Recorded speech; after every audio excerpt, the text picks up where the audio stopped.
கடலூர் அருகே லாரி மோதி விபத்து ஏற்பட்டதில் சம்பவ இடத்திலேயே இருவர் பலியான சம்பவம் சோகத்தை ஏற்படுத்தியுள்ளது.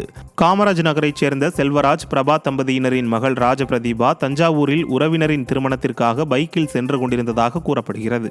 அப்போது குள்ளஞ்சாவடி அருகே சின்னத்தோப்பு கொள்ளை பகுதியில் அடையாளம் தெரியாத லாரி மோதியதில் செல்வராஜ் மற்றும் மகள் ராஜபிரதீபா ஆகிய இருவரும் சம்பவ இடத்திலேயே பரிதாபமாக உயிரிழந்தனர். தகவல் அறிந்து அங்கு விரைந்த காவல்துறையினர் உடலை மீட்டு பிரேத பரிசோதனைக்காக கடலூர் அரசு மருத்துவமனைக்கு அனுப்பி வைத்தனர். மேலும் படுகாயமடைந்த பிரபாவை மீட்டு கடலூர் அரசு மருத்துவமனையில் தீவிர சிகிச்சை பிரிவில் அனுமதித்து விசாரணை மேற்கொண்டு வருகின்றனர். விழுப்புரம் மாவட்டம் திண்டிவனம் அருகே அரசு பேருந்து இருசக்கர வாகனம் மீது மோதியதில் விவசாயி ஒருவர் பலியாகியுள்ளார். திண்டிவனம் அருகே பெலாக்குப்பம் சிப்காட் பகுதியில் சென்னையிலிருந்து திருவண்ணாமலை வந்த அரசு பேருந்து இருசக்கர வாகனத்தின் மீது மோதி விபத்துக்குள்ளானது. இதில் இருசக்கர வாகனத்தில் வந்த இருவரில் ஒருவர் பலியானார். மற்றொருவர் சிகிச்சைக்காக திண்டிவனம் அரசு மருத்துவமனையில் சேர்க்கப்பட்டுள்ளார். இந்த நிலையில் அரசு பேருந்து தற்காலிக ஓட்டுநரும் நடத்துனரும் அங்கிருந்து தப்பி 1 மணி நேரத்திற்கு பிறகு ரோஷனை காவல் நிலையத்தில் சரணடைந்துள்ளனர்.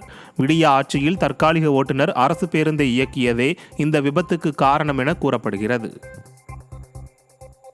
விருதுநகர் மாவட்டம் ராஜபாளையத்தில் விநாயகர் சதுர்த்தியை முன்னிட்டு மாப்பிள்ளை விநாயகர் நற்பணி மன்றத்தின் சார்பில் விநாயகர் சிலை ஊர்வலம் விமர்சையாக நடைபெற்றது. தர்மாபுரம் மாப்பிள்ளை விநாயகர் கோயிலில் 37வது சதுர்த்தி விழாவை முன்னிட்டு குரோதி கணபதி, மோட்ச கணபதி, சிலம்பம் விளையாடும் கணபதி, ட்ரைசைக்கிள் ஓட்டும் கணபதி, மாருதி கார் ஓட்டும் கணபதி என பல்வேறு வடிவங்களில் கண்கவரும் வகையில் ஊர்வலம் நடைபெற்று புதிய பேருந்து நிலையம் எதிரே உள்ள புதியாதி குளம் கண்மாயில் சிலைகளை கரைத்தனர்.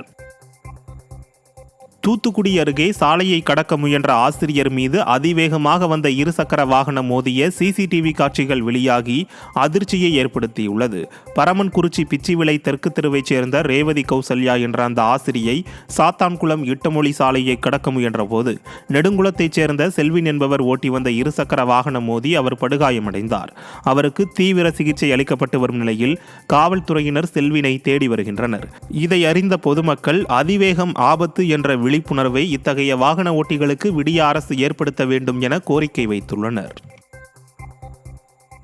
கிருஷ்ணகிரி மாவட்டம் ஓசூர் அருகே டெம்போ வாகனம் கவிழ்ந்த விபத்தில் 10 பேர் படுகாயமடைந்தனர்.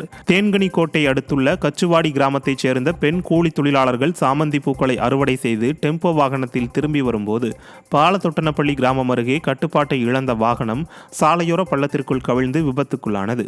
இந்த விபத்தில் 7 மூதாட்டிகள் உட்பட 10 பேர் காயமடைந்து சிகிச்சை பெற்று வருகின்றனர். விடிய ஆட்சியில் சாலைகள் முறையாக பராமரிக்கப்படாததாலேயே இத்தகைய விபத்துக்கள் நிகழ்வதாக பொதுமக்கள் வேதனைப்படுகின்றனர்.